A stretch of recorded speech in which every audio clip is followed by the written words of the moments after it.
엔비디아 같은 회사가 하나 새로 생겼다. 그중에 국민의 지분이 30%다. 네. 그래서 그 70%는 민간이 가지고 네.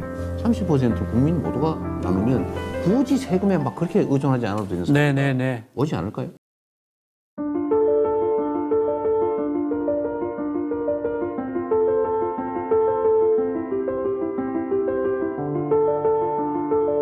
TSMC는 대만에서 아예 국영기업으로 시작해서 5년 만에 민영화를 했습니다. 그래서 TSMC의 정부 지분율은 6%에 불과하고 우리나라의 삼성전자도 지금 국민연금의 지분율이 7%가 넘는 것으로 알고 있습니다. 그런 상황 정도에 해당하는 것이지 그러니까 나중에 연기금이나 아니면은 국부펀드에서 투자해가지고 그 정도의 지분을 획득하는 것은 가능하나 지금 무슨 벤처 캐피탈처럼 국가를 운영하겠다고 하는 그런 이재명 대표의 발상이라고 하는 것은 기업의 생장기와도 맞지 않는다는 말씀 제가 드린 바 있습니다. 예. 우리나라에도 보면 민영화된 기업들이 덜어 있습니다. 예를 들어 SK텔레콤 같은 경우에도 뭐 민영화가 된 기업인데요. 뭐 그런 것을 또 민주당이 민영화를 좋아하는 건 또 아니지 않습니까? 아예 국영기업이 민영화된 사례를 들고 와가지고 지금 이런 것을 이야기하는 것은 옳지 않다. 오히려 빅테크 기업을 어떻게 정부가 초기부터 키울 수 있냐에 대해 가지고 이재명 대표가 안이하게 생각하고 있기 때문에 문제가 되는 것입니다.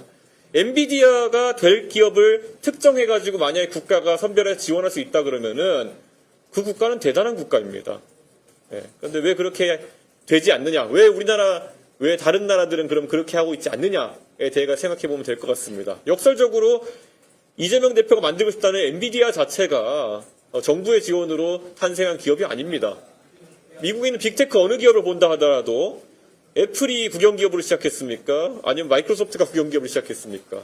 그러니까 이재명 대표가 관점을 빅테크에 맞춘다 그러면은 왜냐면 AI 얘기하셨으니까요.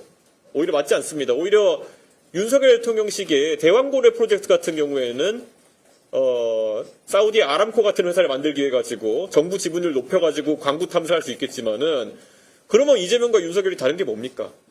예. 그래서 저는 이재명 대표가 생각하는 그런 빅테크에 대한 그런 30원 지분 확보라고 하는 것은 도대체 실현할 수 있는 과정이 무엇인지 잘 모르겠습니다. 예.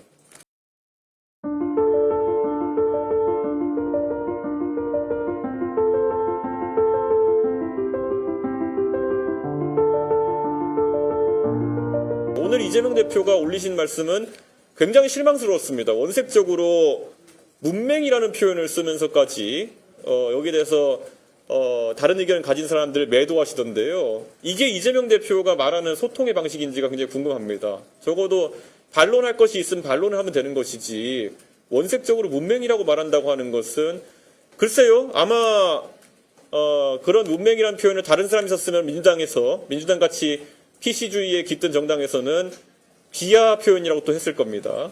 예, 아주 혐오적인 표현이고 비하적인 표현이죠. 문맹이신 분들이 무슨 문제가 있길래 그런 이재명 대표의 해명에 쓰여야 되는 겁니까? 여러 가지 이유로 교육의 기회가 부족해가지고 문맹이신 분이 있다 하더라도 그렇게 비하적으로 쓰면 안 되는 겁니다. 예. 않을까요? 예. 저는 이 인공지능에서 새로운 희망을 발견해요. 그리고 그게 개인이 특정 기업이 전부 독점하지 않고 우리 국민 모두가 상당 부분을 공유하는 그래서 그런 세상을 만들 수도 있겠다. 이 뭔 개소리야! 대통령은 대왕고래에 꽂혀 산유국 이야기를 하다 느닷없이 계엄령을 선포하더니 제1야당 대표는 얼치기 인공지능 대박론에 심취해 첨단산업 국유화를 꿈꾸고 있습니다.